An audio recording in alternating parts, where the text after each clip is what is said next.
Maharashtra news, सर्वसामान्यांच्या हक्कासाठी, न्यायासाठी। महायुतीमध्ये ज्या जागेवरून तिढा कायम होता त्या साताऱ्याच्या जागेचा तिढा सुटला आहे। अजित पवारांच्या नेतृत्वातील राष्ट्रवादी काँग्रेसने सातारा लोकसभा मतदारसंघ भाजपला देण्यास मान्यता दिली आहे।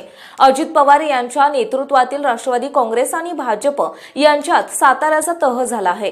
या तहानुसार साताऱ्याची जागा भाजपला देण्यात येईल। या जागी उदयनराजे भोसले लोकसभा निवडणूक लढवतील। उदयनराजे भोसले यांचा राज्यसभेचा उर्वरित कार्यकाळ असेल। त्या जागेवर राष्ट्रवादी काँग्रेसचा नेता राज्यसभेवर जाईल। या अटीवर ही जागा सोडण्यात आली आहे। यावेळी सातारा जिल्ह्यामध्ये शिरवळमध्ये एंट्री करत असताना उदयनराजे भोसले यांचं कार्यकर्त्यांकडून जंगी स्वागत करण्यात आलं। आपण पाहूयात।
याच्या अगोदरसुद्धा माझे दौरे चालूच होते.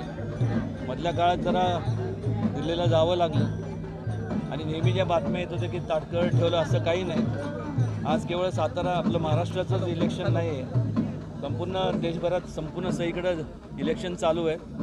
त्यामुळे वेगवेगळ्या राज्यातले पहिल्या टप्प्यातले, दुसऱ्या टप्प्यातले, तिसऱ्या टप्प्यातले जे काही टप्पे आहेत, त्यामुळे पहिल्या टप्प्यातल्या अनेक ठिकाणी जे तेढ जे निर्माण झाले होते वेगवेगळ्या पक्षांमध्ये, महायुतीमध्ये जो तेढ निर्माण झाला होता ते सोडवण्याचं काम झालेलं आहे आणि आता मला वाटतं त्यात कुठल्याही प्रकारची शंका उरलेली नाही. आनंदाची बातमी कधी मिळेल? आनंदाची बातमी कधी मिळेल? सगळ्यांना आमची बैठक झालेली नाही, उद्या आम्ही जाहीर करू. पक्षश्रेष्ठी उदयनराजेंचे काय ते सांगतील, मला त्यांचं माहित नाही, अशा पद्धतीने सांगितलं. पक्षश्रेष्ठींनी मला काय सांगितलं आणि पक्षश्रेष्ठी म्हणजे सर्व जे माझे मित्रमंडळी, त्यांनी मला जे सहकारी आहेत भारतीय जनता पक्षामध्ये आणि अजितदादा आणि एकनाथ शिंदे साहेबांच्या ह्याच्यातले माहितीतले 3 जे घटक आहे आणि वेगवेगळे आणि घटक पक्ष आहेत, त्यांच्याकडनं जे बोलणं झालं ते झालेलं आहे. त्यामुळे त्या शंका घ्यायचं काही कारण नाही. आनंदाची बातमी कधी मिळेल? माहोल बघून कसं वाटतंय? आनंदाची बातमी कधी मिळेल महाराज? आनंदाची तिकीट महाराजांचं कधी फायनल होईल? तिकीट काय तिकीट झालं आता काय तुम्हाला आता काय वेगळं सांगायला लागतं.